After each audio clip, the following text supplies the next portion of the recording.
6:52, time for the morning sprint. The Dane County Jail project is moving forward. It will receive $22 million in funds thanks to a late-night vote by the county board.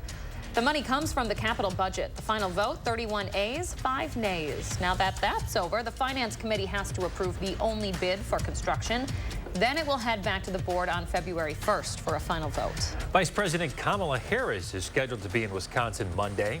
It's the kickoff to her reproductive rights tour. Monday marks the 51st anniversary of the Supreme Court ruling that made abortion a constitutional right in the U.S. until 2022. We are waiting to find out where the vice president will be Monday. Republicans in the Assembly are looking to expand parents' oversight of their kids in school. The Parents' Bill of Rights gives them the right to have their kids opt out of teachings on controversial subjects, what they consider controversial, namely racism, sexual orientation, and gender identity. The bill passed along party lines, 62 Republicans voting for, 35 Democrats against. It's now headed to the governor's desk. Republican Representative Janelle Brandtjen is bringing another resolution to impeach Wisconsin's top elections official, Megan Wolf, but Assembly Majority Leader Tyler August says Brandtjen's proposal is nothing more than a big show for the cameras. It's the fourth attempt to remove Wolf, who is safe from impeachment through the November election. Authorities in Juneau County are investigating a suspicious death after somebody found a body near a hiking trail.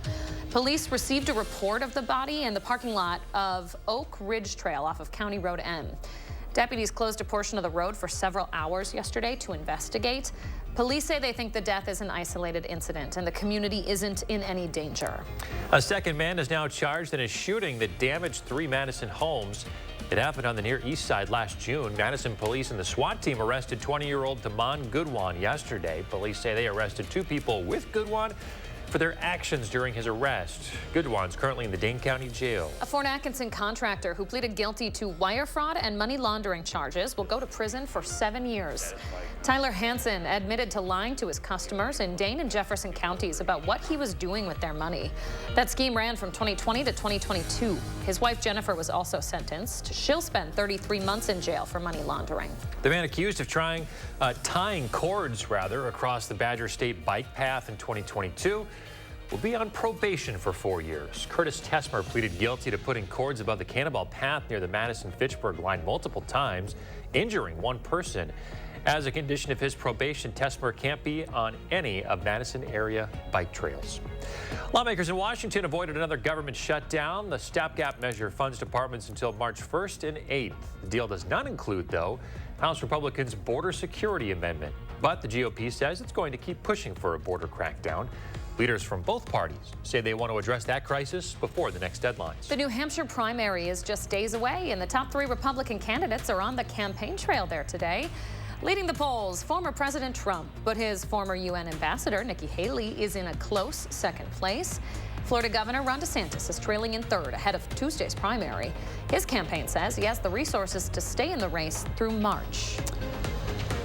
All right, 5 minutes away from 7 o'clock. First, want to get to our first warning traffic because of the snow that we had overnight on top of those ice-covered roads, that thick layer of ice. So count on some slow travel, especially on those secondary roads. Looks like the belt line's pretty okay, just kind of wet.